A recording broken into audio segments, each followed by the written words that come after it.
فتح مکہ میرے آقا صلی اللہ علیہ وسلم کالا امامہ شریف سر پہ سجا کر اس شان سے داخل ہوئے، اپنی قصبہ اونٹنی پر سوار تھے، اور بار بار سر اقدس جو تھا وہ شکر میں جھک جاتا تھا۔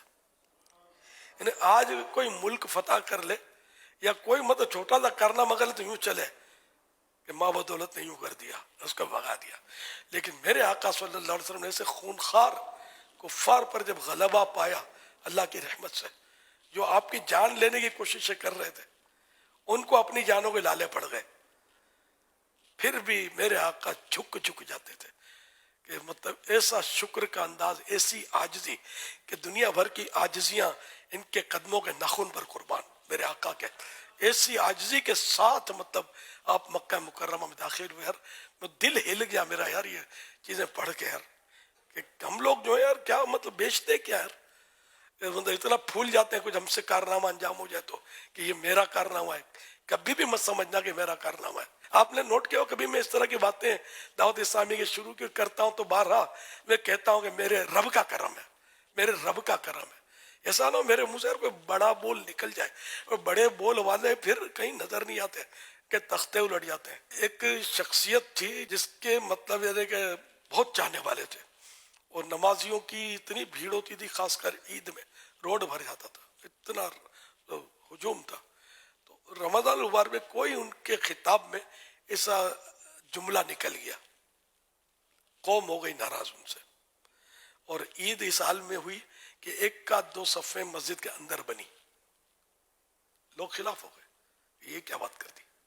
تو یوں بڑا بول کبھی بھی نہیں بولنا چاہیے، اور بھی بڑے بول والوں کے انجام میں نے دیکھے ہیں کہ یوں چاند چڑھتا ہے، یوں چڑھتا ہے اور پھر یوں ٹھکاک کر کے نیچے گرتا ہے، اور وہ یا گمنام ہو جاتے ہیں یا جیتے جی اتے سے رہ جاتے ہیں، یہ بھی ہوتا ہے، لوگ بھاگ جاتے ہیں۔ جیسے لیڈر ہوتا ہے نا عام طور پہ بڑا آدمی، بڑا مقرر، یا جو بھی مطلب فیلڈ میں آپ کسی کو بڑائی جس کو ملتی ہے نا دنیا میں، اور لوگ خوب واہ واہ کرتے ہیں اور نعرے لگائیں گے، تو اس کو اپنے آپ کو سنبھالنا بڑا مشکل ہو جاتا ہے۔ ایسے آدمی کو اپنے آپ کو کنٹرول کرنا یہ بہت مشکل ہوتا ہے۔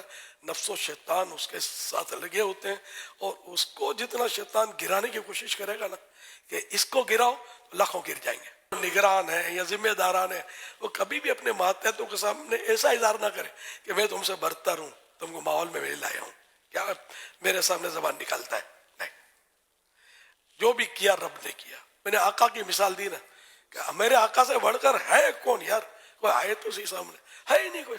بعدد خدا بزرگ تو ہی قصہ مختصر، ساری مخلوق میں سب سے افضل ہے، اور اللہ کے بعد میرے آقا ہی کی تو ذات ہے صلی اللہ علیہ وسلم، لیکن اللہ کی عطا سے ہے۔ اللہ خالق ہے، پیدا کرنے والا ہے، بنانے والا، اور یہ مخلوق ہے اعلیٰ درجے کی مخلوق۔ عبد دیگر عبدہ چیزیں دیگر، ہم عبد ہیں وہ عبدہ ہیں۔ عبد مانے بندہ، عبدہ مانے اس کا بندہ، تو یہ بندے خاص ہیں میرے پیارے آقا صلی اللہ علیہ وسلم۔ جو بھی عظمت دی، جو بھی رفعت دی، جو شان دی، وہ سب میرے رب نے دی پیارے آقا صلی اللہ علیہ وسلم کو۔ یہ کہ ہمیشہ عاجزی کی، تو حقیقت بھی یہ کہ جو شاخ پھلوں سے لدی ہوتی ہے وہ جھکتی ہے، جس میں پھل نہیں ہوتے وہ اکڑتی ہے۔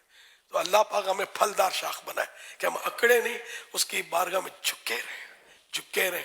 جتنا جھکیں گے اتنی بلندی ملے گی۔